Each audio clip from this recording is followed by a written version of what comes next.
right, authors, welcome back to part 2 of our Writing with Sensory Detail Building a Dream Tent lesson. So hopefully by now you've had some time to fill in your graphic organizer with all the different sensory details you want to include. And now the next step is going to be actually drafting your dream tent experience. A couple of things to keep in mind are that this is sort of like a ride that the kids who are in Reverie go through. So you want to walk a character. It could be you, it could be your friend. You could put Andrea in your dream tent if you want to, or Penny, and have them experience the dream in the moment as vividly as you can. So I'm going to read through the SOAR dream tent, and I will pause at different points to show where and how the sensory detail that I brainstormed on my graphic organizer got included in the final scene.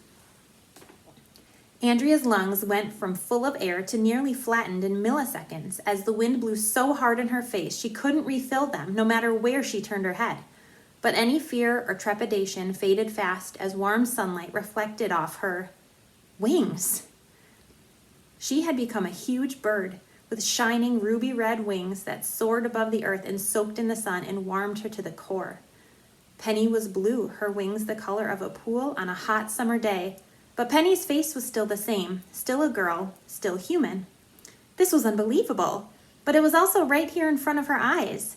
Andrea could touch it, smell it, feel the magic pulsing through her. There was no way this dream could possibly be contained within the confines of a canvas tent.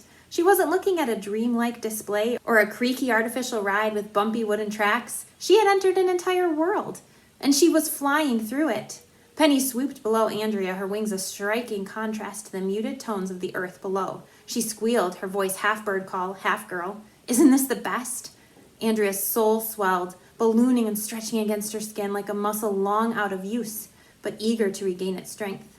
Below them, a thick forest of trees went on for miles and miles, and above them, puffy cotton ball clouds punctuated a sky that had begun to take on a hint of pink sunset. Even farther up, thin wisps of cloud hid the smallest sliver of moon Andrea had ever seen. She turned upward, flapping her wings and slicing a cloud, thick as a well-kept secret, straight in half. She rolled the sharp taste of it, like a thin layer of salt, around on her tongue. Penny pulled up beside her. "The only thing about this dream," she said, "is that we can't land. It's just a flying dream. The forest below is part of the scenery, but it's still amazing, huh?" "It's great." Andrea spun in a circle, cutting through several more clouds. The excitement and wonder bubbled up and twirled inside her, building in her stomach and billowing out her chest, up through her throat and exiting her body as a sound of boundless joy. Laughter. It started small at first, a rough exhale. The joy gave way to more joy, so Andrea kept at it, kept laughing loud and free and almost as bright as the sun. Her laughter joined with the rays of light stretching down to the world below. Its luster grew into a song, raining droplets of music over the earth.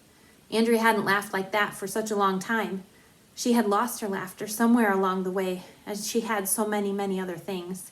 But this dream had worked its magic and swallowed up the loss, replacing it with lightness spilling over. Andrea's heart constricted a little as ahead of them, a door appeared at the edge of a cloud. She slowed her wings, but still the door opened up to a lane of Reverie tents as they approached. So if you notice, I didn't write "the dream smelled like salt and she felt warmth on her wings and it sounded like a girl and a bird," and I didn't throw all of those details in there right at the start. I wove them in through the action of the scene while they were moving through the experience of it.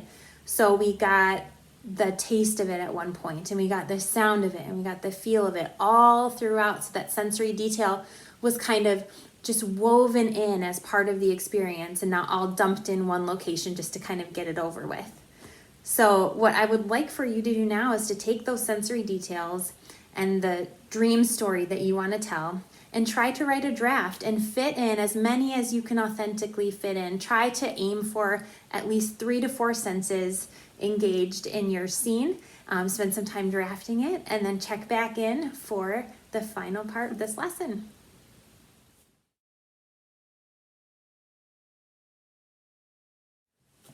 Welcome back, authors. So by now, I hope that you've had some time to draft your dream tent scene and that you've found ways to weave in those sensory details. So I wish you luck. I hope that if you do this exercise with yourself or your class or your grade, that you feel free to email me and let me know, or I hope that you display them in your classroom or your school somewhere.